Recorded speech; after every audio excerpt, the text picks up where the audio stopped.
Each year, toward the end of January, Canadians get together to celebrate what's known as Bell Let's Talk Day, an annual event dedicated to raising awareness about mental health and inspiring important conversations as well as action about mental illness, its treatment, and the stigma that's attached to them.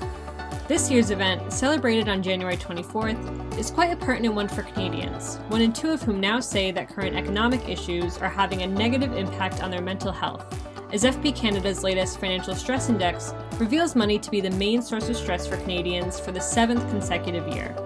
In fact, according to the Royal Bank of Canada's annual Financial Wellbeing Survey, it's Canada's youngest generations, who represent more than half of the nation's working population, who are taking the biggest hit to their overall well-being.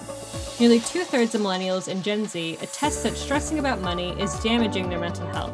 compared to the national average of just 48%. Well, additionally, more than half of the two age groups claim to be losing an alarming amount of sleep due to money woes, and report having significantly strained relationships due to their financial situation. These findings are particularly concerning, as past research has linked financial insecurity to increased risks of substantial and sometimes fatal consequences, from common mental health issues like depression and anxiety to suicidal thoughts and tendencies. As per a new poll released by Mental Health Research Canada, more than a third of those experiencing financial troubles report experiencing very high levels of anxiety, as well as difficulty meeting basic needs like feeding themselves and taking care of their health. More than a quarter report having had suicidal thoughts in the past year.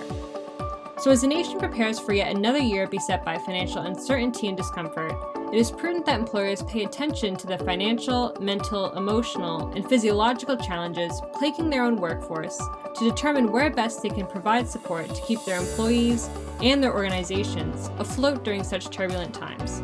As for the means to accomplish such a complicated task, employers can look no further than their own well-being programs.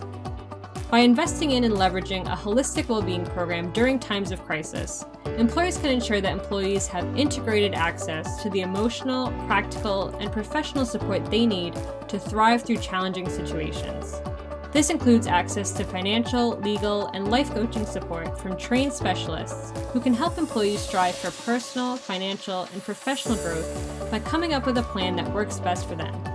It includes 24/7 access to accredited counselors and clinicians who can offer emotional or therapeutic support to those that may need it as a result of their financial woes, as well as access to mindfulness-based programs designed to help employees manage stress, repair their concentration at work, and improve their sleep.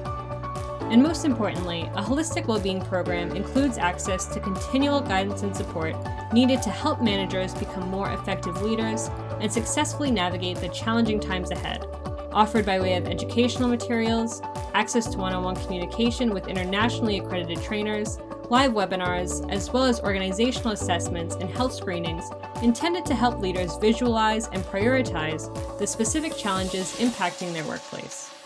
The path ahead is not straightforward. As inflation rates continue to sit well above the norm while economic growth stalls, it is likely that Canadian employees and employers alike will have to battle continuous financial challenges for quite some time.